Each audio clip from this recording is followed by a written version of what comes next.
So what's your movie pitch? Uh,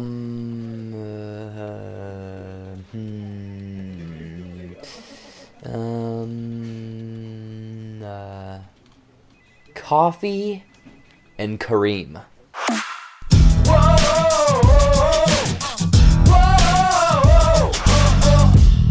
What's going on, movie fans? Welcome back to JBuck Studios, your home for reviews, reactions, and ridiculousness. Anyways, though, it's Friday. That means there's some new Netflix releases, and I was able to check out the new buddy cop film, Coffee and Kareem. A 12-year-old scheme to scare away his mom's new boyfriend, police officer James Coffee, backfires, exposing his family to a secret network of criminal activity. So is this cleverly named buddy cop film a must-see?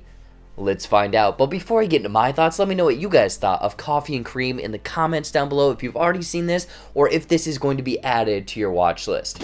Now let's get into some of the good. Oh yeah, go to the next section. Okay, so Coffee and Kareem, a buddy cop film. Taraji P, Henson, Ed Helms, Betty Gilpin, and this other kid, Terrence Little Gardenhigh, I believe that's his name. It comes together, you know, a buddy cop film. This father, or this cop, a white cop, dating a black woman, the kid not seeing eye to eye, but then the two go on this wacky adventure as a buddy cop film, but my god, is it just structured poorly? But not even the structure. The structure is just its own thing. It really reels back to the characters and the writing in this Coffee and Kareem movie. Honestly, the best part of this movie is Coffee and Kareem. It's punny, it's funny, it's hitting on what's going to happen in this movie and dealing back with that cop aspect with donuts and coffee, I guess. I don't know, but the writing in this movie is the worst part. Not only the characters, but the actual dialogue between these characters, because Ed Helms is like this Boy Scout by the book but trying to be tough, but then you get him teamed up with this 12-year-old child that is supposed to be like this hardened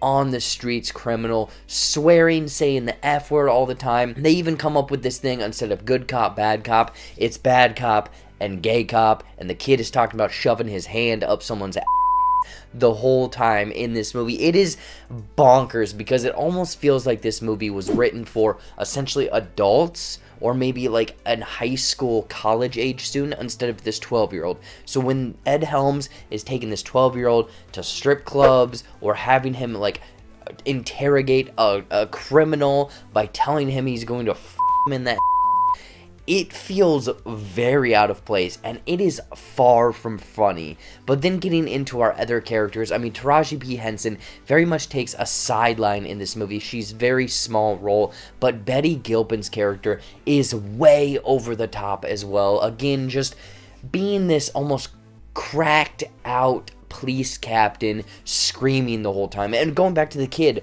Kareem, is screaming all of his lines as well. It was a very annoying movie. This is, I'm sorry, but one of the worst movies I've seen this year alone. Every different aspect that maybe was trying to hit on a comedic level, like one of the funniest things is when someone blows up from a grenade. I'm sorry if that's a spoiler, but that tells you about the rest of this movie. It is very just generic action. Everyone has the unlimited amounts of bullets. They're screaming out lines that you've heard from a movie time and time again.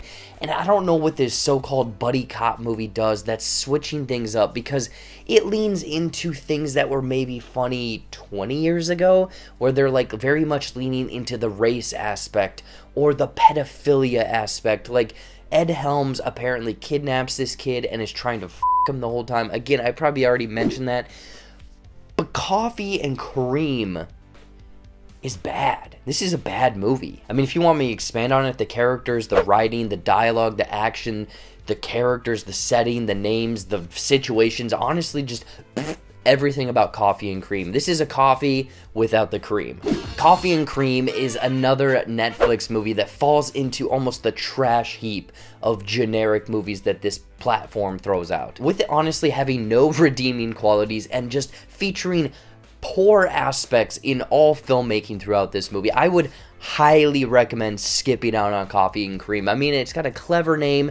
I'm sure Netflix is going to just be pushing it on you. Do not click play. Do not fall for this Netflix scheme. In closing, I'm going to give Coffee and Kareem 0.5 out of 5 black coffees. So what did you guys think of Coffee and Kareem? If you unfortunately already saw this film, or now maybe curious or completely staying away from it, I want to know in the comments down below. Anyways though, as always, thank you so much for watching.